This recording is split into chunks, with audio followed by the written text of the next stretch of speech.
Hello welcome back. আজকে আমরা Vivo V70 FE এই ফোনটাকে নিয়ে কথা বলবো।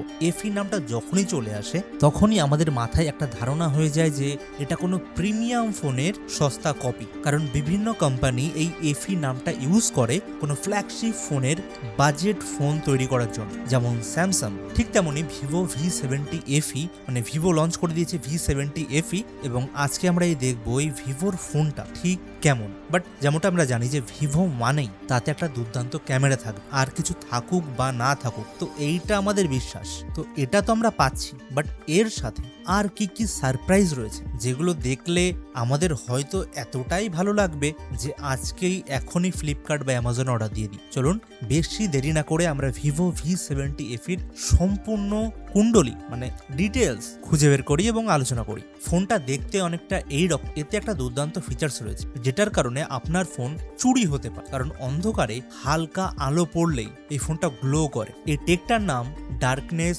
Glow technology. মানে ব্যাক প্যানেলে এমন কিছু ম্যাটেরিয়াল ইউজ করা হয়েছে যেটাই চমকাতে সাহায্য করে। ইন্টারেস্টিং। ফোনের পিছনে পিল শেপড লম্বা ক্যামেরা ব্যবহার করা হয়েছে, একটা ম্যাট ফিনিশিং আছে যাতে আঙুলের ছাপ পড়বে না, এবং পলিকার্বনেট ব্যবহার করা হয়েছে। এইটা আমার খুবই ভালো লাগে যে নতুন ফোন যদি ইউজ করতে করতে বারবার তার উপরে ফিঙ্গারপ্রিন্ট লাগে খুবই বাজে দেখায়। বাট এটাও ইন্টারেস্টিং বিষয়, খুব কম লোকই মোবাইলে কভার ছাড়া ব্যবহার করে। ফিচার্স যতই ভালো হোক না কেন, প্র্যাকটিক্যালি আমাদের মতো লোকের জন্য ব্যবহার করাটা একটু চাপের হয়ে যায়। ওজন 205 গ্রাম এবং IP68 এবং 69 রেটিং।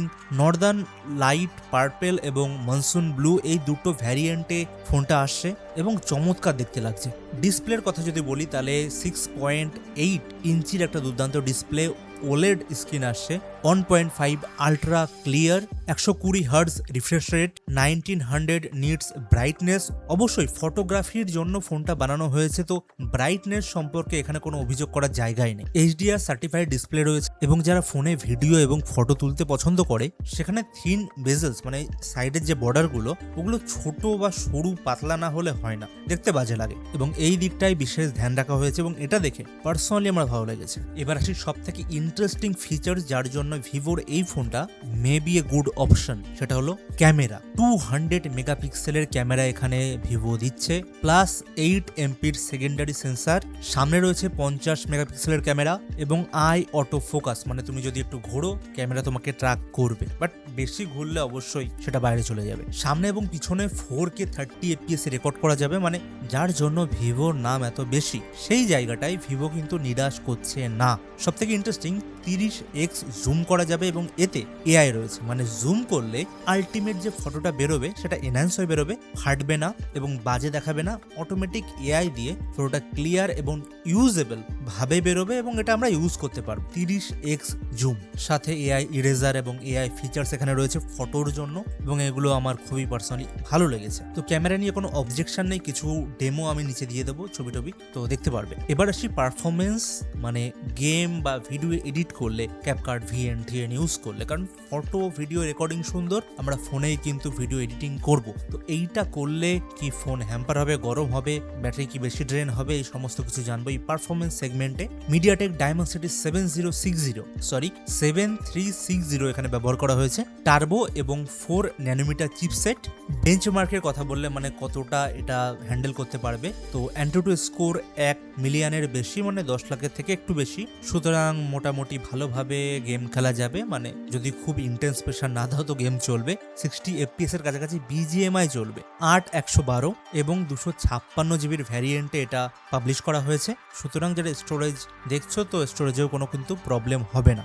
LPDDR5 র্যাম এবং UFS 3.1 স্টোরেজ এখানে ব্যবহার করা হয়েছে, সুতরাং ডেটা ট্রান্সফারের জন্য এটা ভালো। লাস্ট টাইম আমরা দেখেছিলাম ইনফিনিক্সের ফোনে এই সুবিধাটা, মানে ডেটা স্পিডটা একটু কম ছিল, তো ইটস গুড। এবার আসি ব্যাটারিটা কেমন, মানে আমরা দেখি সাধারণত যেখানে ভিডিও গেম করা হয়, ভিডিও গেমিং এর জন্য সেখানে ব্যাটারি বেশি দেওয়া হয়, বাট এটা ভিডিও গেমের জন্য ফোকাস করে বানানো হয়নি যেমনটা প্রসেসর বলছে এবং টেস্টে পাওয়া গেছে। বাট ক্যামেরা ফোনের জন্য সাধারণত কোম্পানি যে ব্যাটারিটা ইউজ করে, যে রেঞ্জটা ইউজ করে, সেটাকে এখানে এক্সটেন্ড করা হয়েছে, বাড়ানো হয়েছে। সেটা হলো 7000 mAh ব্যাটারির সাথে 90 ওয়াটের ফাস্ট চার্জিং এর সুবিধা করা হয়েছে। মানে তুমি যদি কন্টেন্ট ক্রিয়েটার হও, এই ফোন দিয়ে ভিডিও করছো, কন্টেন্ট সারাদিন রেকর্ড করছো, শুট করতে গিয়ে পাওয়ার চলে গেল, তো উইদিন ফিউ মিনিটস, মানে 10-15 মিনিটের ভিতরে তোমার ফোন কিন্তু আবার রেকর্ডিং এর জায়গায় চলে আসবে। তো 90 ওয়াটের ফাস্ট চার্জিং এখানে সাপোর্ট করছে।